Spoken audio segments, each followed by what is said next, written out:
Hillary Clinton made an appearance with Senator Cory Booker yesterday. It was at a Baptist church in Philadelphia. Watch this. I'm seeing things that seem to me to be reruns. We saw what the FBI did in Martin Luther King's day. When they come after us, we got to stand together. When they come after her, we got to stand with her. We know the painful chapters of our past. This election, in many ways, is about what kind of future our country will have.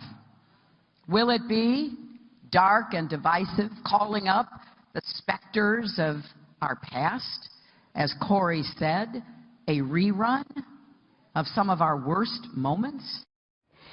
Sirius XM Patriot host David Webb is with us this morning. Is that fair to look back at the obvious racism of the past and inject it onto Donald Trump and the future? No, it's absolute dog whistle BS tying racism and now the alleged sexism if you don't vote for Hillary Clinton. Cory Booker is a hypocrite.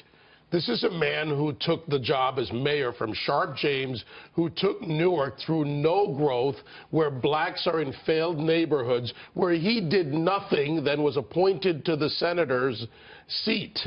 This is a man who accomplished little or nothing, who now goes out there and shills. Now, here's the disappointing side of it. I know Cory Booker. I remember when he ran. I remember people asking me, give us some hope in Newark. And I went and I worked because he was probably the only shot they ever had. And he failed miserably because he's just a pure politician. He'll sell his soul for whatever vote to get anywhere in office. It's disappointing, but I'm not that disappointed, not that surprised to see this. Did he waste or lose or whatever the $100 million that Facebook's Zuckerberg gave to the Newark school system, as I recall? He lost it in the sense that Zuckerberg took back some of it. I exposed a lot of the fraud in Newark at the Vernon Street School, at other schools in Newark, the fraud in the growth of the administrative structure, and the state took over Newark public schools several years ago, if you remember that. So he didn't fix anything. He just went on to his next position, much like a lot of Democrats. They rise in political position,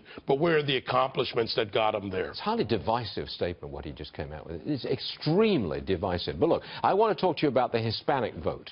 It's often regarded as just being monolithic.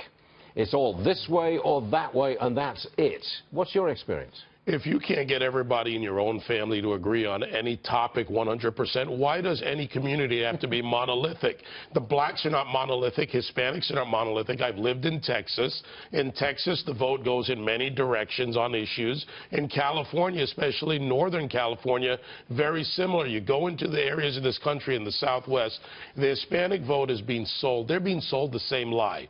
Obama promised them amnesty and immigration reform.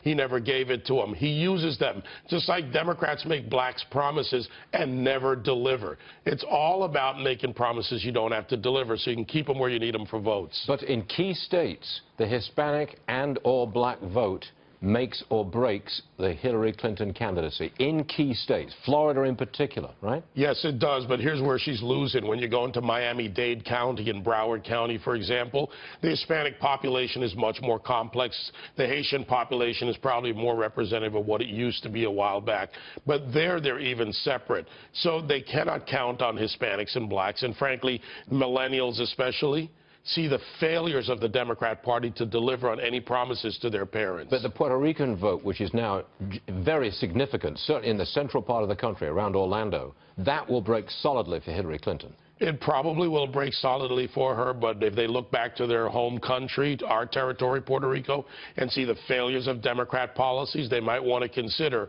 what worked and what Governor Fortuno tried to fix when they actually got a fiscal conservative and somebody thought about conservative policies in there.